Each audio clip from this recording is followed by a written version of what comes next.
In this video, I will explain and summarize the story of Finding Nemo from beginning to end. Let's start. Deep within the captivating embrace of the ocean resides a loving clownfish couple named Marlin and Coral. As the happy couple talk about the radiant future that awaits them and their eggs, Marlin enthusiastically declares his desire to divide his offspring into two groups, Marlin Juniors and Coral Juniors. Meanwhile, Coral casts a loving gaze upon her eggs and says that she prefers the name Nemo. A flicker of concern crosses Marlin's face. He voices out his fears of not being liked by his own children. Coral playfully assures him that among the 400 eggs, at least one will develop fondness for him. Marlin's anxiety is casted away as the two begin to play around. Emerging from their underwater escapade, Marlin scans the empty neighborhood and wonders about the disappearance of his neighbors. Meanwhile, Coral's eyes fixate on the fin-chilling presence emerging from the depths of the ocean. As the barracuda swims towards the couple with predatory grace, Marlin instructs Coral not to move. With the barracuda drawing closer, Coral darts to protect her eggs, making the barracuda follow after her. In the heat of the conflict,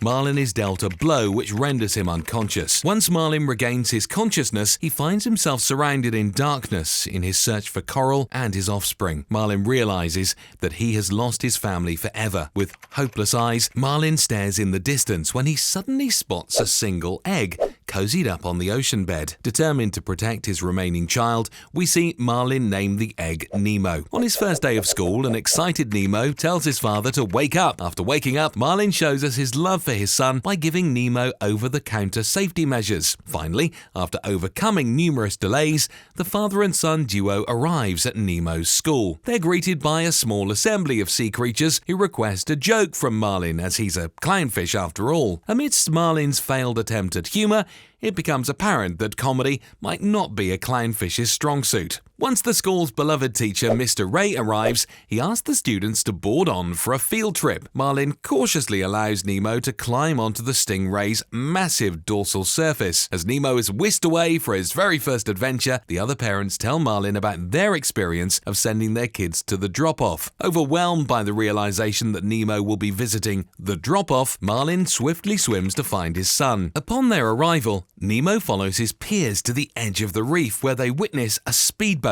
Quickly arriving at the scene, Marlin scolds Nemo for his recklessness. Out of fury, Nemo swims towards the boat, defying his father's orders to come back. Soon enough, Nemo pays a hefty price for his boldness when a scuba diver ensnares him in his net. As Nemo disappears in front of his eyes, Marlin begs the denizens of the ocean to help him. When the blue tangfish, Dory, collides with Martin, he confesses to her about losing his son. Eager to help, Dory tells him that she saw a boat. After thanking her profusely, Marlin begins to follow Dory.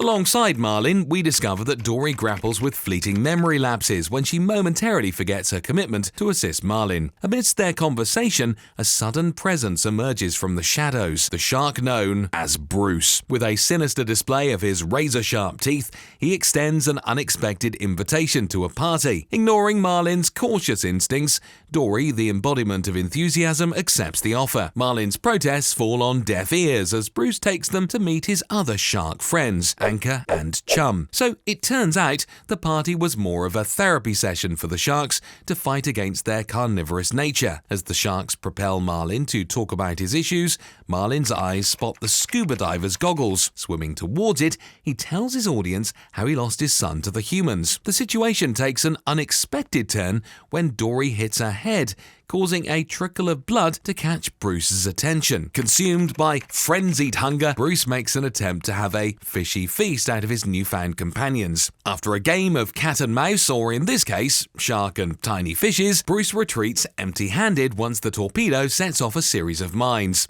Meanwhile, Nemo finds himself confined within a fish tank in a dentist's office, along with a group of eclectic aquarium residents. After an apprehensive encounter, Nemo befriends a vibrant community consisting of Bloat, the pufferfish, Bubbles, the yellow tang, Peach, the sea star, Gurgle, the royal grammer, Jax, the Pacific cleaner shrimp, and Deb, a black-tailed humbug who amusingly makes her own reflection for her twin sister, Flo. It is during this newfound camaraderie that Nemo discloses his unfortunate separation from his father in the vast ocean. Nigel the pelican pops by to say hello. However, his visit is interrupted by the dentist, who shoos him away. Once Nigel is gone, the dentist shows Nemo a picture of his niece, Darla, as the dentist announced that Darla will be his new owner. The fishes gasp dramatically. With the human out of sight, they tell Nemo that Darla is a fish killer. In a state of panic, Nemo gets stuck in the suction tube and cries helplessly for his father. Gil, the wise old Moorish idol, encourages Nemo to help himself. When Nemo tells him he was a bad fin, Gil flaunts his own scars and says that his disabilities never stopped him. With Gil's thorough instructions, Nemo manages to free himself. Meanwhile, Marlin finds himself in a state of despair when Dory inadvertently loses the soul clue to Nemo's whereabouts. Driven by her unwavering optimism, Dory leads Marlin to the depths of the ocean in pursuit to retrieve the goggles. After being surrounded in blinding darkness, a mysterious light gives Marlin a glimmer of hope. However, their joy quickly fades away as they realize the light belongs to a hungry anglerfish with menacing sharp teeth. It's safe to say that happiness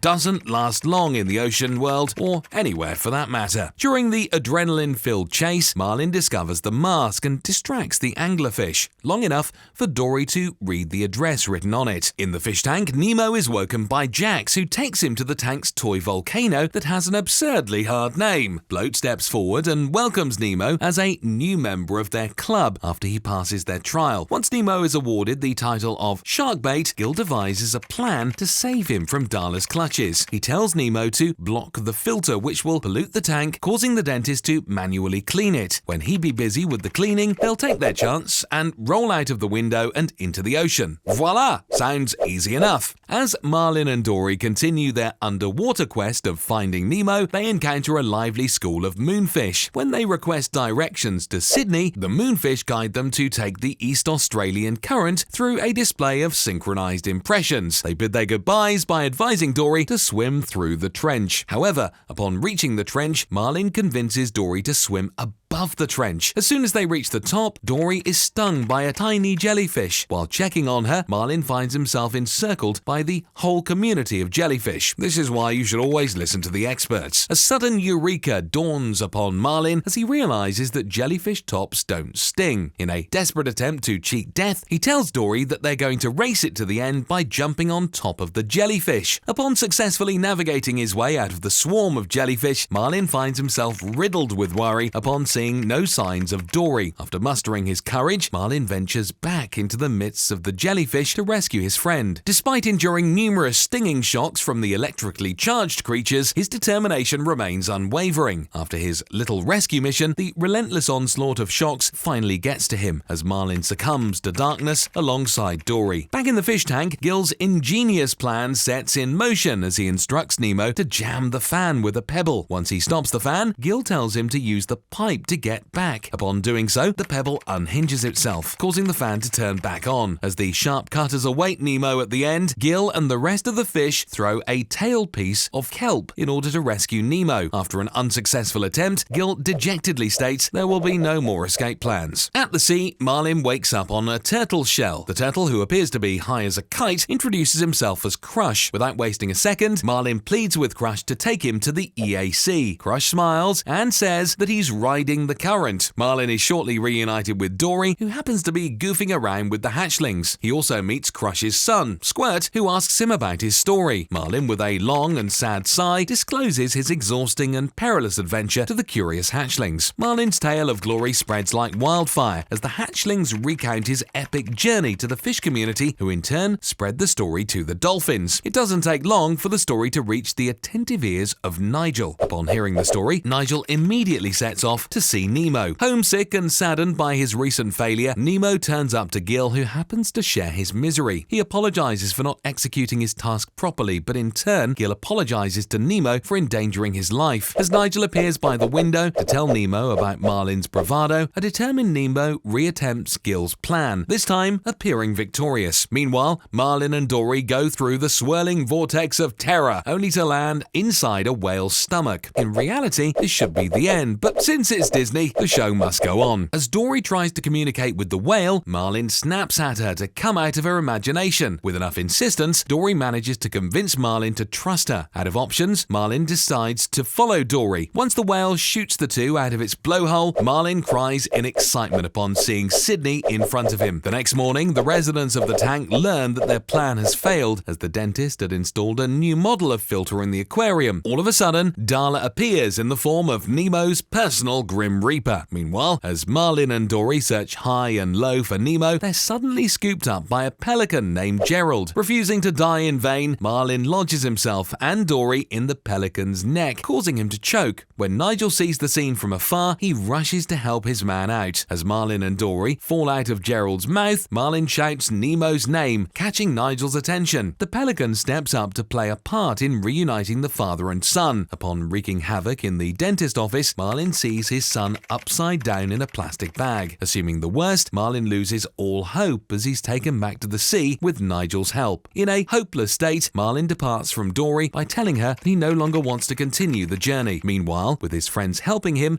Nemo jumps inside the drain. After emerging from the passageway, Nemo begins calling out for his dad. Upon seeing a confused Dory looking for someone, Nemo offers to help by saying that he's looking for someone too. As they swim together, Dory's memories come surging back to her. Not long after that, the two are reunited with Marlin. Their sentimental reunion is cut short when a fishing net catches Dory and a huge group of fish. As Nemo rushes to help Dory, he tells his father to guide the fish to swim down. With combined efforts, the fish manage to break away from the net, earning their liberation. When Dory and Marlin find Nemo under the fishing net, Marlin's grief begins to resurface. Fortunately, Nemo regains his consciousness, and the trio make it back home. With its stunning animation and unforgettable characters, Finding Nemo captures the tale of a father's unwavering love for his son. More than that, it reminds us that despite the vastness of the world, the connections we forge and the family we create are truly what matter.